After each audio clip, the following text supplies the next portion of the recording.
औज़ुबिल्लाहि मिनश्शैतानिर्रजीम बिस्मिल्लाहिर्रहमानिर्रहीम इन्ना अअतैनाकल कौसर फसल्लि लिरब्बिका वन्हर इन्ना शानिअका हुवल अब्तर सदक़ल्लाहुल अज़ीम। कल हमने स्टार्ट की थी सिविल सर्वेंट एक्ट 1973। ठीक है, कुछ चीज़ें कल मैंने चाहा कि शेयर कर लूँ, लेकिन मैं भूल गया था स्टार्ट में। एक्ट क्या होता है? तो एक्ट बिल और इसके साथ साथ ड्रॉप और ऑर्डिनेंस। ठीक है, ये चारों जो चीज़ें हैं ये अक्सर पूछे जाते हैं। तो पहले एक ड्रॉप बनता है।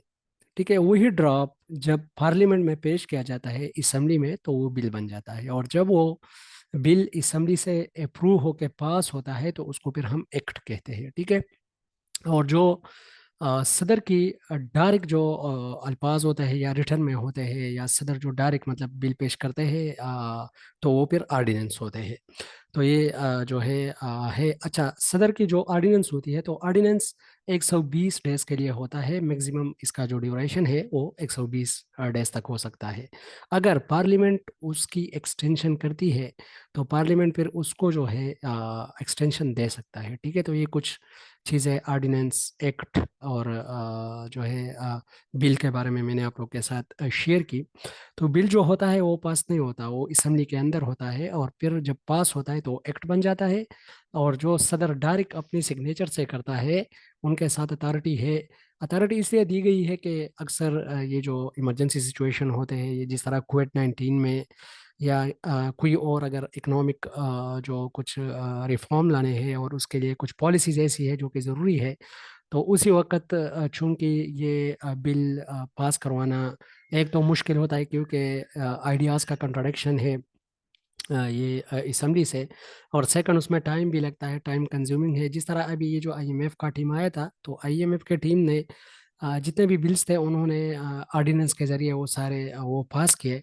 देन उसके बाद उन्होंने वो जो मुआहिदा था उन्होंने कहा कि हम इसको अप्रूव करेंगे। ठीक है, क्योंकि फिर पार्लियामेंट से पास करना ये थोड़ा टाइम भी लगता है, टाइम वेस्टिंग भी होता है, फिर वहाँ पर डिफरेंट माइंड्स होते हैं। तो कुछ तो उसके फेवर में होता है, लेकिन कुछ कहते हैं कि नहीं, मैंने उसको पास नहीं करना, तो फिर उसके लिए प्रॉब्लम बन जाते हैं। ठीक है, अच्छा जी। कल हमने जो सिविल सर्वेंट एक्ट 1973 है उसका पार्ट फर्स्ट पढ़ा था। ग्रेजुएटी तक या ग्रेजुएटी तक हमने पढ़ा था। मैंने आप लोग को कहा था कि ग्रेजुएटी जो होती है ये एक ऐसा अमाउंट होता है जो कि हुकूमत एक तोहफे के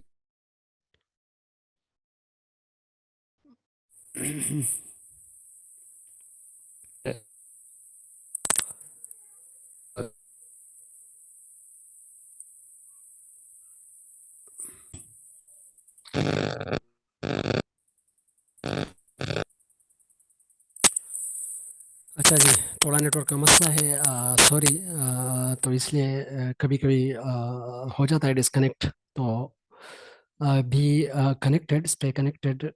ठीक है, अच्छा, आवाज़ पहुंच रही है मेरी? जी सर, जी सर, जी जी क्लियर ओके सर, जी, पहुंच रही है। Okay okay, thank you. तो ग्रेजुएटी की हम बात कर रहे थे, या ग्रेजुएटी की हम बात कर रहे थे, जब एक गवर्नमेंट मुलाजिम जो है वो अपनी ड्यूटी से रिटायरमेंट के लिए जाता है तो उसको एक तोहफे के तौर पर गवर्नमेंट कुछ पैसे देते हैं, तो उसको हम ग्रेजुएटी कहते हैं। तो ये जो ग्रेजुएटी होती है तो ये एकमुलेटेड अकाउंट, सॉरी, एकमुलेटेड अमाउंट के साथ ही दी जाती है, ओवरऑल जितने भी पैसे इनके बनते हैं। अच्छा जी। फिर ग्रेजुएटी जो है इसको हम कम्यूटेशन भी कहते हैं, दूसरा नाम इसका कम्यूटेशन है। और ये किस हिसाब से कैलकुलेट होता है, मैंने आप लोगों को कल भी थोड़ा कहा था कि फॉर एग्जांपल एक सर्विस, एक एम्प्लॉय की डेथ होती है तो उसको 1.5 per month multiplied by one per year. Point five. Per year जी।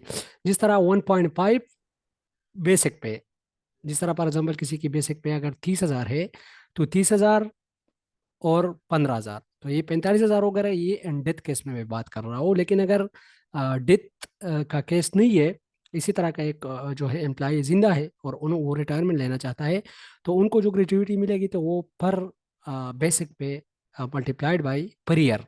ठीक है, ये ईयर के हिसाब से मिलती है, याद रखिएगा। फॉर एग्जांपल 20 साल सर्विस है तो 20 मल्टीप्लाइड बाई जिसकी 30,000 बेसिक पे है, 30,000, तो 20 मल्टीप्लाइड बाई 30,000, 6 लाख बनेंगे या इतने जितने भी बनेंगे। तो इसको हम कम्यूटेशन कहते हैं। और ये कम्यूटेशन जो है ये मिलती है गवर्नमेंट सर्वेंट को। ठीक है, फिर जो हमारे पास पेंशन कैलकुलेट होता है, तो पेंशन अगर हम देखें तो वो प्रोविडेंट फंड से ही कैलकुलेट होता है। प्रोविडेंट फंड क्या है?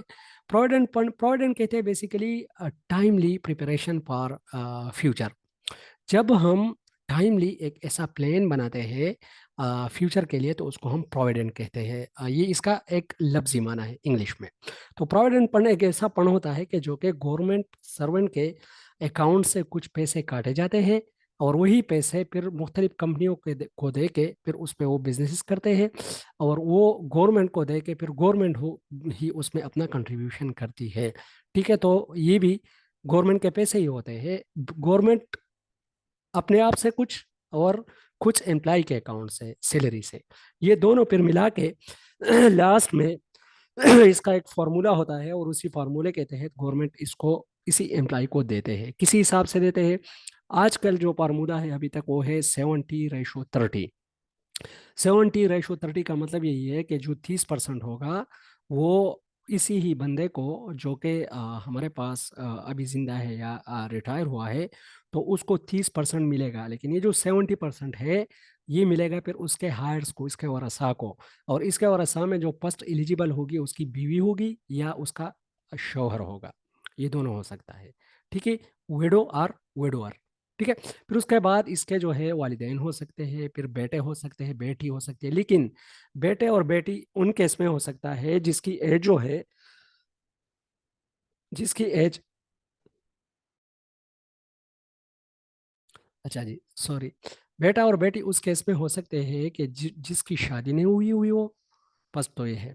और सेकंड, जिसकी एज 21 साल से कम हो, अगर उससे एक्सीड कर जाती है तो फिर उसको नहीं मिलेंगे। ठीक है, तो ये कुछ प्रोविडेंट फंड के हवाले से मैं बात कर रहा था। और प्रोविडेंट फंड अगर कोई जानना चाहता है तो अपने सैलरी स्लिप आप लोग निकाल लो, उसके नीचे जो डिडक्शन लिखा हुआ है, तो डिडक्शन में क्लियर कट प्रोविडेंट फंड के पैसे वहाँ से काटे जाते हैं। हमारे जो सिटी के मुलाजमीन हैं खैबर पख्तूनख्वा के अंदर, तो हमसे 1200 रुपये पर मंथ जो है वो कटौती होती है। और ये फिर लास्ट में सारे कैलकुलेट करके, और गवर्नमेंट भी इसमें अपना हिस्सा डाल के हमें जो है वो देते हैं। कुछ लोग कहते हैं कि ये जो हमारे पास पेंशन है ये वजीफ़ा है, लेकिन पेंशन वजीफ़ा नहीं है, याद रखिएगा।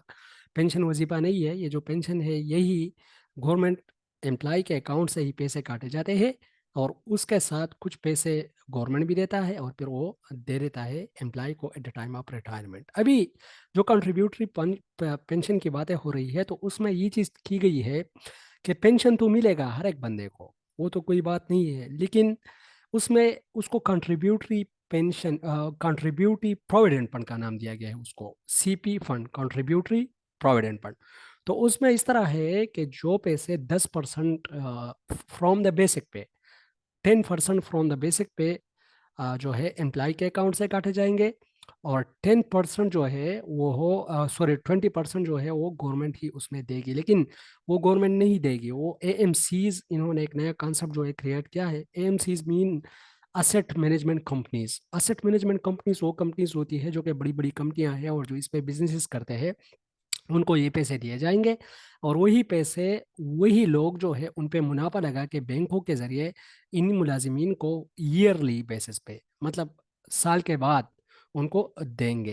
लेकिन प्रोविडेंट फंड में एक मसला ये भी है कि वो आप निकाल नहीं सकते, वो 20 साल से पहले पहले आप नहीं निकाल सकते। इवन ये भी, ये यहाँ पर भी यही है कि 20 साल से पहले हम नहीं निकाल सकते, क्योंकि सबसे नीचे वाला जो है वो कंपनसेटरी पेंशन है, और कंपनसेटरी पेंशन जो है उसके लिए एलिजिबिलिटी क्राइटेरिया या एलिजिबिलिटी एज जो है वो 20 ईयर ही है। 20 ईयर से पहले आप नहीं कर सकते। हाँ, अगर एक एनुअल पेंशन आ जाता है, पेंशनर आ जाता है, तो वो तो अलग बात है। लेकिन ज़्यादातर जो है वो हमारे पास पेंशन के जो रूल्स है, तो उसमें 20 साल कम से कम वो हमारे पास ये एलिजिबिलिटी क्राइटेरिया है। 25 ईयर एलपीआर के लिए है, और 30 ईयर जो है वो लिव इनकेशमेंट के लिए है। ठीक है, ये समझ लग गई, इसमें कोई कंफ्यूजन तो नहीं है?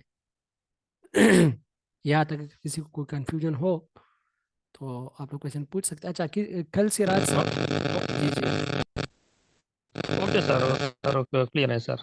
ओके जी। अच्छा, कल सिराज साहब ने क्वेश्चन पूछा था, अगर सिराज साहब इधर है तो उसका आंसर मैं देता हूँ कि आया जो है माइनर और मेजर पेनल्टीज ये दोनों एट अ टाइम लग सकते हैं, तो मैंने उसी टाइम आंसर किया था कि नहीं नहीं लग सकते। लेकिन जब मैंने रूल्स पढ़े डीपली, END रूल्स 2020 की फेडरल गवर्नमेंट की, तो उसमें ये लिखा है कि ये कॉम्पिटेंट अथॉरिटी पे है, ये मजाज अथॉरिटी पे है कि अगर वो दो सेंक्शन एट अ टाइम लगाना चाहे तो वो लगा सकता है। ठीक है, तो ये भी एक मैं आप लोग को मैं आंसर करता हूँ। ठीक है, अच्छा, फिर उसके बाद है बेनिवोलेंट फंड, इसको हम बहबूद फंड भी कहते हैं।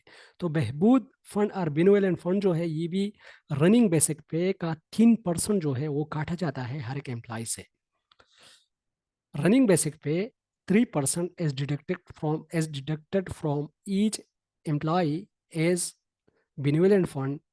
It is used for monthly grant to the wife or husband of an employee death. It is also has the following benefits. ये जो benevolent fund है, ये बहबूद फंड जो है, इसके ये इसी मकासद के लिए यूज होते हैं। 3% काटा जाता है बेसिक पे से। फॉर एग्जाम्पल किसी बंदे की सैलरी जो है 30,000 80,000 90,000 है, लेकिन उसकी बेसिक पे 50,000 है, तो उसी 50,000 में से 3% जो है वो निकाल के 30 रुपये बनते हैं 1,000 में। और फिर ये जो है 50,000 में से ये बनेंगे मेरे ख्याल में 30 और मल्टीप्लाइड बाई 50, तो ये कितने बन जाएंगे? 1,500 बन जाएंगे। तो ये 1,500 पैसे जो है ये चले जाते हैं बेनिवोलेंट फंड को, और इसको बहबूद फंड भी कहते हैं। इसके फॉर एग्जांपल अगर किसी जो है एम्प्लॉय की डेथ होती है, तो उसकी जो बीवी है वेडो, तो उसको टिल डेथ, मौत तक, उसकी बीवी को मौत तक कुछ वजीफा दिया जाता है।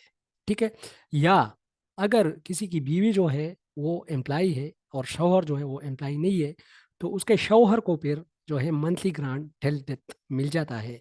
ठीक है, ये है बेनिवोलेंट फंड के फवाइद। Burial grant for parents children or employee on his or her death.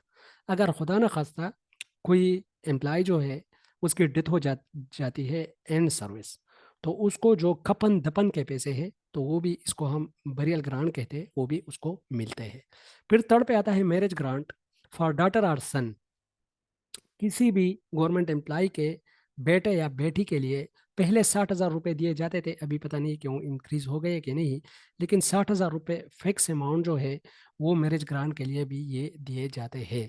ठीक है, अच्छा जी, 4 नंबर पे है farewell grant for gazetted one time salary. जो भी गेजेटेड ऑफिसर होता है 17 स्केल और 18 स्केल, अभी तो 16 स्केल भी गेजेटेड ऑफिसर के डिफिनीशन में इंक्लूड हुए हैं। तो जो गेजेटेड ऑफिसर है, तो जब वो रिटायर होंगे तो उसको एक सैलरी फेयरवेल ग्रांट के, अलविदाई ग्रांट के सूरत में भी वो दिए जाते हैं। ठीक है, ये सिविल सर्वेंट रूल एक्ट 1973 में है। अच्छा जी, नंबर 4 पे है scholarship for 2 children who secured minimum 90% marks. दो बेटे या बेटियां जो कि एजुकेशन हासिल कर रहे हैं, अगर वो 90% मार्क्स या इससे ज़्यादा हासिल करते हैं एग्ज़ाम में, तो उसको भी जो है स्कॉलरशिप मिलते हैं। ठीक है, तो ये है बेनिवोलेंट फंड के फ़वाइद। ठीक है, शायद किसी भी गवर्नमेंट एम्प्लॉय को हमें ये पता नहीं है कि ये जो हमें पैसे ये जो हमसे कटौती होती है ये इस मकासद के लिए यूज़ होते हैं। ठीक है, अच्छा जी। ओके, यहाँ तक ये काफ़ी था।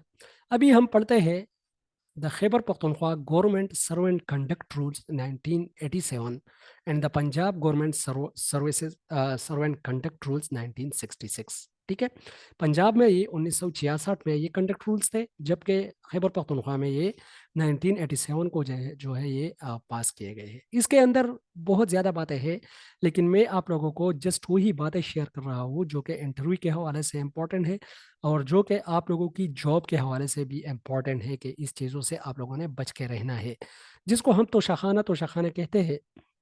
तो वही है गिफ्ट्स। ठीक है, अभी देखो गिफ्ट्स क्या है। Up to 10,000 as allowed, up to worth 10,000 as allowed, मतलब ये यही है कि फॉर एग्जांपल कोई बंदा आपको गिफ्ट दे देता है और आप गवर्नमेंट एम्प्लॉय हो, अगर उसकी कीमत 10,000 रुपये है या 10,000 से कम है, तो वो बगैर पूछ के आप रख सकते हो अपने साथ। Greater than 10,000 then sorry then, ये देन है, then 15% shall be deposited in government account. अगर उसकी कीमत 10,000 से ज़्यादा है तो उसका जो 15% है वो आपने गवर्नमेंट के अकाउंट में जमा करने हैं, तोशाखाने के अकाउंट में। If it is greater than 4 lakh, अगर ये 4 लाख से ज़्यादा है, फिर ये 4 लाख और 10,000 के दरमियान ये एक रेंज है। अगर 4 लाख से ज़्यादा है then permission from chief minister is necessary, तो जो वजीर आला होगा उसी वक्त का, तो उससे परमिशन ज़रूरी है कि आया मैं इसको रख सकता हूँ या रख सकती हूँ कि नहीं। ठीक है, ये ज़रूरी है। अच्छा जी, फिर उसके बाद है एक्सेप्टेंस ऑफ फॉरिन अवार्ड्स। आया फॉरिन अवार्ड एक बंदा जो है एक्सेप्ट कर सकता है कि नहीं। बाहर से अगर कोई किसी बंदे के लिए अवार्ड आता है, एम्प्लॉय के लिए सॉरी, अवार्ड आता है, allowed upon the acceptance of CM, तो वो भी रख सकता है, लेकिन चीफ मिनिस्टर से उसकी अप्रूवल जरूरी है। अच्छा जी, public demonstration in the honour of government is not allowed. इसका मतलब यही है कि फॉर एग्जांपल गवर्नमेंट के खर्चे पे आप अपने आप को मशहूर कर रहे हो। ठीक है, सॉरी टू से मैं एक एग्जांपल दे रहा हूँ। आजकल जो एक इशू है, आज उस पर एक केस भी लगा है, माइंड ना कीजिएगा। ये जो पंजाब गवर्नमेंट में अभी ये आटा तकसीम हो रहा है, और उसी आटा के ऊपर जो है ये लेबल लगा है नवाज शरीफ और इस तरह मरीम नवाज के। अच्छा, एक एकदम है, मैं इसको क्रिटिसाइज नहीं करता। तो लेकिन यहाँ पर ये लिखा गया है कि अगर फॉर एग्जांपल एक गवर्नमेंट सर्वेंट है और वो पैसे खर्च कर रहे हैं गवर्नमेंट के, लेकिन उससे उसकी पब्लिसिटी हो रही है, तो it's a crime, it's against, और इस पे पेनल्टी लगेगी, या तो माइनर पेनल्टी या मेजर पेनल्टी। ठीक है। अच्छा जी, फिर है gift to medical officer on small or medium worth is allowed not a huge amount. तो मेडिकल ऑफिसर के लिए कुछ इन्होंने अलाउड की है, लेकिन स्मॉल अमाउंट पे। एज सच उन्होंने कोई लिमिट नहीं बताया कि कितने लिमिट तक, लेकिन स्मॉल अमाउंट लिखा है। ठीक है। अच्छा जी, नंबर 4 है without the permission of government no employ is allowed to become the part of organisation. कोई भी एम्प्लॉय किसी भी ऑर्गेनाइजेशन का हिस्सा नहीं बन सकता without the permission of government. तो अगर हम इसको देखें, तो जो ऑर्गेनाइजेशन होते हैं स्पेसिफिक, या फॉर एग्जांपल अगर मैं किसी एनजीओ का या किसी और ऑर्गेनाइजेशन का पार्ट बनना चाहता हूँ, तो मैं नहीं बन सकता क्योंकि मैं एक गवर्नमेंट एम्प्लॉय हूँ। नंबर पॉइंट नंबर 5 है लेंडिंग एंड बोरोइंग, पैसे लेना या पैसे देना। इसके बारे में हुक्म है नॉट कैन लेंड नॉट बारो अ ह्यूज अमाउंट। ठीक है, अब अगर पैसे बहुत ज्यादा है तो आप ना वो किसी को दे सकते हो ना किसी से ले सकते हो। और ये क्यों, आगे आप लोग को पता चलेगा। क्योंकि जो एक गवर्नमेंट की प्रॉपर्टी होती है गवर्नमेंट सर्वेंट की, तो वो सारे वो उन्होंने डिक्लेयर करनी होती है। ठीक है। Not can avail a huge loan, ना एक बहुत ही बड़ा लोन लेगा। ठीक है, कर्जदार नहीं होगा, जो एम्प्लॉय होगा वो कर्जदार नहीं होगा, क्योंकि वो फिर मेंटली डिस्टर्ब होता है, और जो उनकी सर्विस होती है वो मुतासर होती है। ठीक है। अच्छा जी, 6 नंबर पॉइंट है डिक्लेरेशन ऑफ प्रॉपर्टी। जितनी भी उसकी प्रॉपर्टी है, एसेट्स है, मूवेबल एंड इमूवेबल, कैश है, and it's disclosure on the demand. यहाँ पर डिमांड इसलिए लिखा गया है कि चूंकि हम भी मुलाजिम है, तो हमने तो ये चीज़ें डिस्क्लोज नहीं की है, लेकिन अगर खुदा न खास्ता एक ऐसा सिचुएशन आता है, तो ये गवर्नमेंट ने बिल्कुल ही क्लियर कट लिखा है कि जितनी भी प्रॉपर्टी किसी के नाम पे है तो वो डिक्लेयर करेगा या करेगी। ठीक है। अच्छा जी, नंबर 7 है investment without the permission of government is not allowed. जो भी इन्वेस्टमेंट दौरान करेगा, एम्प्लॉय के दौरान करेगा, तो गवर्नमेंट की परमिशन से करेगा। ठीक है, या मैं कोई चीज़ लेना चाहता हूँ तो उसके लिए गवर्नमेंट की परमिशन जरूरी होती है। ठीक है। नंबर 8 है promotion and management of companies are not allowed. जरूरी नहीं है कि एक एम्प्लॉय जो है वो किसी मैनेजर पोस्ट पे रहे, किसी निजी कंपनी का या किसी दूसरी कंपनी का। फॉर एग्जांपल एक टीचर है और पार्ट टाइम हो जाके किसी प्राइवेट ऑर्गेनाइजेशन या कंपनी का मैनेजर का जॉब भी करता है, तो it's not allowed, it's a crime, it's a penalty. ठीक है। क्वेश्चन नंबर, अच्छा जी, 9 नंबर है प्राइवेट ट्रेड एम्प्लॉयमेंट और वर्क इज नॉट अलाउड। ठीक है, कोई भी सरकारी मुलाजिम प्राइवेट जॉब नहीं कर सकता, तिजारत नहीं कर सकता, एम्प्लॉयमेंट नहीं कर सकता, नहीं अलाउड नहीं है। नंबर 10 है रेजिडेंसी शेल बी डिक्लेयर्ड। जिस घर में वो रहता है उसकी डिक्लेरेशन भी जरूरी है। और ये क्यों जरूरी है पता है आप लोगों को? इसलिए कि आगे जब हम जाएंगे एफिशिएंसी एंड डिसिप्लिन रूल पढ़ेंगे, तो उसके अंदर ये लिखा है कि जो भी गवर्नमेंट एम्प्लॉई अपनी लिविंग स्टैंडर्ड से ज्यादा, मतलब फॉर एग्जांपल एक बंदा जो है वो क्लास 4 है, और वो जो है उसी दौरान 2-3 गाड़ियां रखता है और वो एक अच्छे बंगले में रहता है, तो यहाँ पर residency shall be declared. Residency declare करना बहुत ज़्यादा जरूरी है, क्योंकि फिर वो करप्शन के जुमरे में आते हैं, ठीक है, और जो करप्शन की सजाएं हैं फिर उस पर वो इम्पोज होते हैं। अच्छा जी, 11 नंबर पॉइंट है, unauthorised communication to of official documents are not allowed. ये देखो जिस पे अभी इमरान खान साहब की जो है, वो जो पंसा हुआ था, जो बयान या बयाना गया है, बनाया गया है, तो यही चीज़ है कि unauthorised communication of official document are not allowed. ठीक है, कुछ जो ऑफिशियल डॉक्यूमेंट है इसकी अनऑथराइज्ड कम्युनिकेशन नहीं होनी चाहिए किसी के साथ। ठीक है। अच्छा जी, approach to MNA and MPA is not allowed. MPA और एमएनए के जो अप्रोच है वो अलाउड नहीं है किसी भी स्पेसिफिक उसको एम्प्लॉय को, लेकिन लीगली तो अलाउड नहीं है, लेकिन यहाँ पर तो 100% हो रहा है हमारी सोसाइटी के अंदर। ठीक है। अच्छा जी, नंबर 13 है, not to become the manager of any newspaper or periodic. किसी भी रिसाले या न्यूज़पेपर का कोई मैनेजर वगैरह नहीं बन सकता, कोई भी बंदा। इसमें कुछ रूल्स है जिसमें फ्लेक्सिबिलिटी है, अगर गवर्नमेंट परमिशन दे तो ठीक है, वो कर सकता है, लेकिन गवर्नमेंट के परमिशन के बगैर। ये यहाँ पर हम इसके साथ आप लोग एक वर्ड अगर ऐड कर लो कि not to become the manager of any newspaper or periodic without the permission of government, या approach to M N N M P as not allowed without the permission of government. क्योंकि हो सकता है आप एक बोनोफाइड काम के लिए या कोई अच्छे काम के लिए जा रहे हो तो फिर तो अलाउड है, लेकिन वो अगर गवर्नमेंट आपको अलाउड करे। ठीक है, यहाँ तक किसी का कोई कंफ्यूजन या कोई पॉइंट ऐड करना चाहता है या चाहती हो तो यू कैन डिस्कस।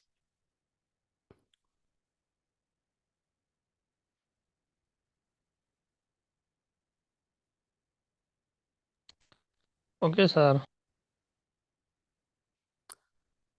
अच्छा जी, थोड़ा सा आगे बढ़ते हैं। Not participate in any TV programme, not participate in any TV program, press or radio program only for bona fide purposes as allowed। ठीक है, किसी भी गवर्नमेंट सरकारी गवर्नमेंट मुलाजिम के लिए ये अलाउड नहीं है कि वो जाके टीवी प्रोग्राम, प्रेस या रेडियो प्रोग्राम में जो है वो हिस्सा ले। हाँ, अगर उसमें कोई खैर या कोई बोनाफाइड काम, बोनाफाइड मीन के कोई खैर वगैरह की बहबूद का कोई काम है, उसकी पर्पस के लिए अगर वो कर रहा है जी, तो फिर उसके लिए वो अलाउड है। ठीक है। पॉइंट नंबर 15 है, no public speeches for embarrassing government is allowed. कोई एक ऐसा स्पीच नहीं करेगा एम्प्लाई कि उससे गवर्नमेंट को खतरा हो, गवर्नमेंट के इदारों को खतरा हो। ठीक है। नंबर 16 पॉइंट है, no participation in politics or election campaign. ठीक है, पॉलिटिक्स और इलेक्शन कंपेन में कोई भी जो हमारा मुलाजिम होता है वो अलाउड नहीं है कि वो पार्टिसिपेट करे। 17 है, not become evidence for committee. किसी भी पार्टी के लिए वो गवाह नहीं बनेगा। ठीक है, गवाही देने का नहीं, वो गवाह नहीं बनेगा किसी भी केस के अंदर, किसी भी लीगल सिस्टम के अंदर। ठीक है। अच्छा जी, 18 नंबर पॉइंट है, not allowed to involve in the propagation of sectarian और क्रीड्स और प्रेजुडिसेस। कोई भी बंदा नस्ली या कोई सेक्टेरियन या कोई प्रेजुडिस तासुबात में इन्वॉल्व नहीं होगा। मतलब किसी वो नस्ल वगैरह पे वो बात नहीं करेगा, या कोई ये बात नहीं करेगा कि आप तो फला नस्ल से हो, आप ये हो, आप वो हो, तो इस तरह की बातें वो नहीं करेगा। इक्वलिटी को लेके चलेगा, हर एक बंदे को इंसानियत की नज़र से देखेगा। ठीक है। अच्छा जी, 19 है, nepotism, favouritism and victimisation is not allowed. ठीक है। 20 नंबर है, no membership of service association. मतलब सर्विस एसोसिएशन का मतलब यही है कि कोई सर्विस एसोसिएशन एक ऑर्गेनाइजेशन है तो उसके साथ मेंबरशिप ये नहीं रख सकता। No approach to donor agencies shall be allowed. अगर डोनर एजेंसीज है, कुछ एनजीओ वगैरह है जो पैसे वगैरह दे रहे हैं, तो उसके उसके उस वहां तक इसका अप्रोच जो है वो नहीं होगा। Delegation of power for public interest is allowed. ठीक है, डिलीगेशन ऑफ पावर जो है वो अलाउड है। देखो, डिलीगेशन और सेंट्रलाइजेशन एक एक डिलीगेशन है। डिलीगेशन का मतलब ये अपनी पावर को नीचे लेवल तक मुंतकिल करना, कि के ऑर्गेनाइजेशन स्मूथ रन कर सके। जिस तरह फॉर एग्जांपल स्कूल के अंदर हम क्या करते हैं, कमेटीज बनाते हैं और उनको पावर दे देते हैं कि आपने जो कंडक्ट कमेटी है वो उसके लिए जो है कुछ मेंबर्स रखते हैं। इसी तरह अटेंडेंस के लिए या सफाई के लिए एक और कमेटी रखते हैं। तो इसी तरह के कुछ कमेटीज बनाते हैं और उसको पावर भी देते हैं। तो ये डिलीगेशन है, ठीक है। एक डिवोल्यूशन है, तो डिवोल्यूशन में, डिलीगेशन और डिवोल्यूशन में ये फर्क है कि डिवोल्यूशन में हम पावर भी देते हैं, लेकिन डिलीगेशन में हम पावर नहीं देते, जस्ट वो अथराइज्ड होता है, लेकिन जो लास्ट पावर होता है वो अपने साथ सेंट्रल पावर पे ये बेस करता है। सेंट्रलाइजेशन इसमें होती है, ठीक है। लेकिन डिवोल्यूशन इस तरह है, जिस तरह ये सुबह है तो सुबह को इख्तियार भी मिल गया लेकिन उनको पावर भी मिल गई, ठीक है। अच्छा जी, यहाँ तक किसी का कोई क्वेश्चन, कोई कंफ्यूजन तो नहीं है?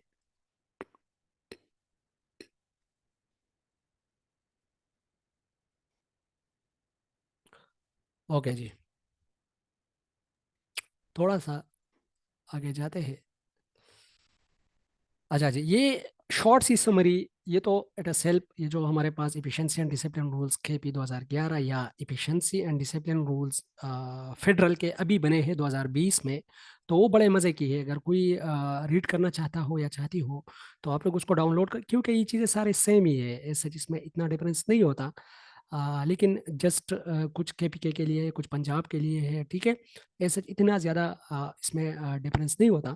तो आप लोग अगर KP फेडरल गवर्नमेंट के 2020 के जो END रूल्स है, अगर उसको डाउनलोड कर लो और उसको आप लोग पढ़ लो तो वो बहुत ही इजी है, वो बहुत ही आसान अल्फाज में लिखे गए हैं। ऐसे जो खैबर पख्तूनख्वा के है 2011 के, तो वो थोड़े से उसकी जो वर्डिंग है, उसकी जो टर्मिनोलॉजी से थोड़ी, लीगल टर्मिनोलॉजी से थोड़ी उसको वो मुश्किल सी है, ठीक है। अच्छा जी, ये पंजाब में भी है इफिशिएंसी एंड डिसिप्लिन रूल्स, लेकिन पता नहीं वो कौन से वो उसमें पास हुए हैं। लेकिन खैबर पख्तूनख्वा में तो ये 2011 में ही पास हुए हैं। अच्छा जी, सर टाइटल इस, जी वो जी,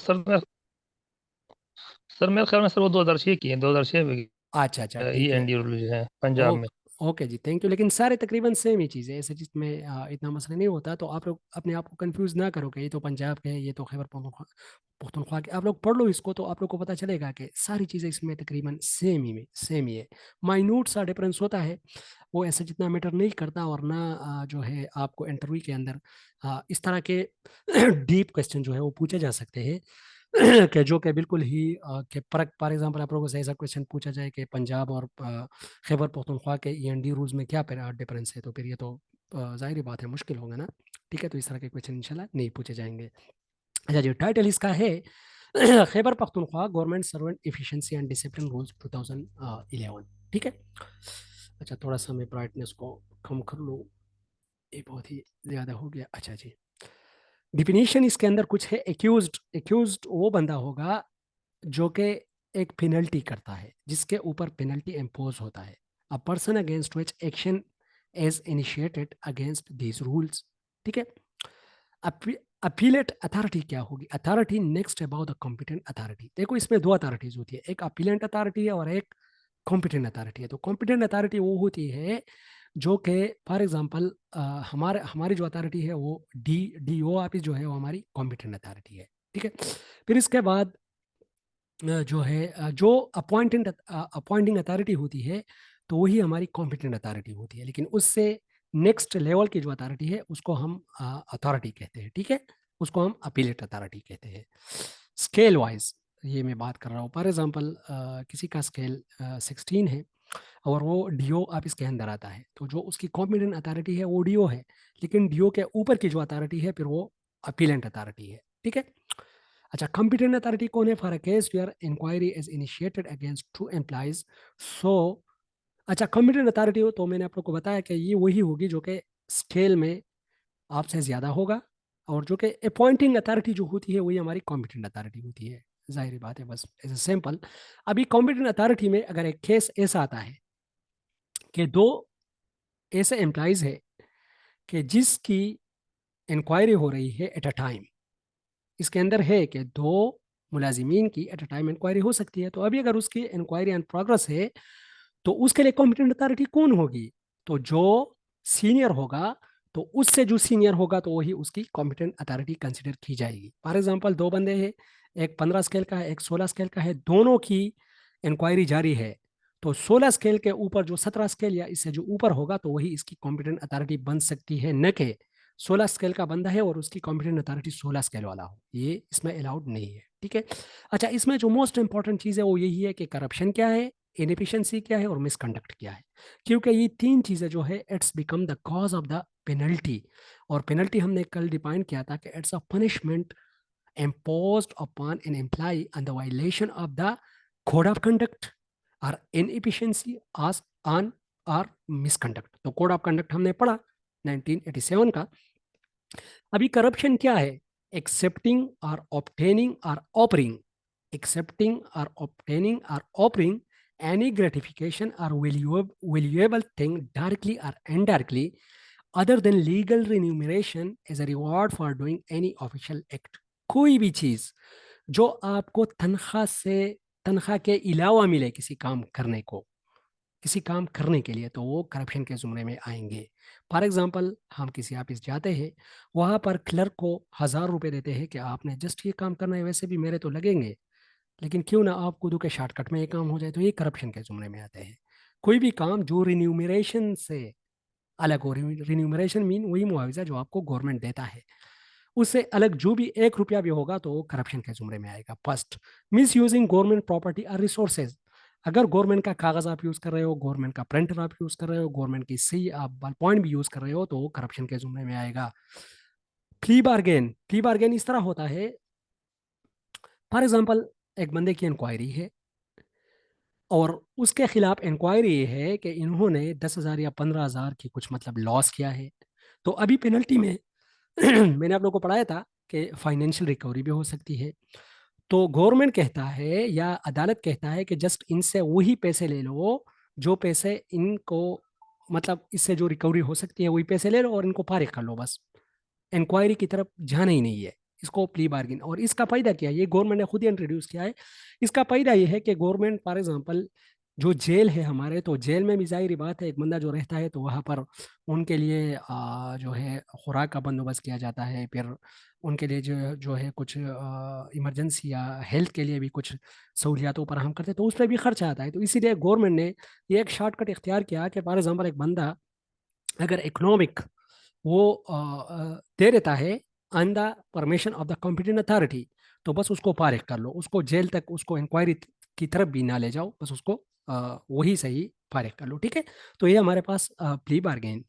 अच्छा, maintaining a standard of living beyond known sources of income. अगर for example sources of income उसकी तनख्वाह 30,000 है और उसका जो लिविंग स्टैंडर्ड है वो 2 लाख 3 लाख वाला है, तो फिर ये भी करप्शन के जुमरे में ही आएगा। हाँ, अगर वो डिक्लेयर करता है पहले से कि मेरा कोई मतलब भाई का या कोई जो है बाप का कोई बिजनेस है, फिर तो ठीक है, फिर तो उन्होंने चीज़ें एक्सपोज की है। लेकिन अगर वो जाहिर इस तरह लग रहा है कि नहीं उसकी कोई है, जी कोई कुछ कहना चाहता है?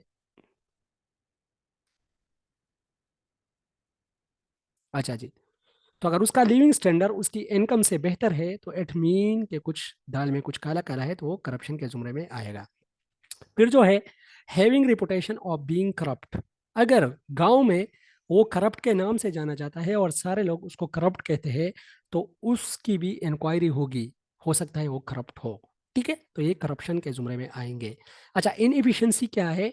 Failure to efficiently perform function assigned to a government servant to the discharge of his duties. ठीक है। अगर अपनी ड्यूटी सही तरह से परफॉर्म नहीं कर सकता, एफिशिएंट नहीं है, तो उसको इनएफिशिएंसी के जुमरे में हम लाएंगे। मिसकंडक्ट क्या है? कंडक्ट प्रिजुडिशियल टू गुड ऑर्डर और सर्विस डिसिप्लिन। ठीक है। जो गुड ऑर्डर और सर्विस डिसिप्लिन के अगेंस्ट जो कंडक्ट है वो मिसकंडक्ट के जुमरे में आएंगे। लेकिन सेमली मिसकंडक्ट क्या है? Conduct contradictory to conduct rules 1987। अगर पूछा जाए, मिसकंडक्ट किसी से पूछा गया है, तो conduct contradictory to conduct rules 1987, तो फिर आपसे अगला क्वेश्चन ये होगा कि 1987 के कंडक्ट रूल्स क्या है। तो आप लोग केपी के रूल्स का हवाला दे सकते हो कि केपी के कुछ रूल्स है कंडक्ट के हवाले से। तो फिर जो इंशाल्लाह इंटरव्यूअर होगा तो आप लोगों को 50 में से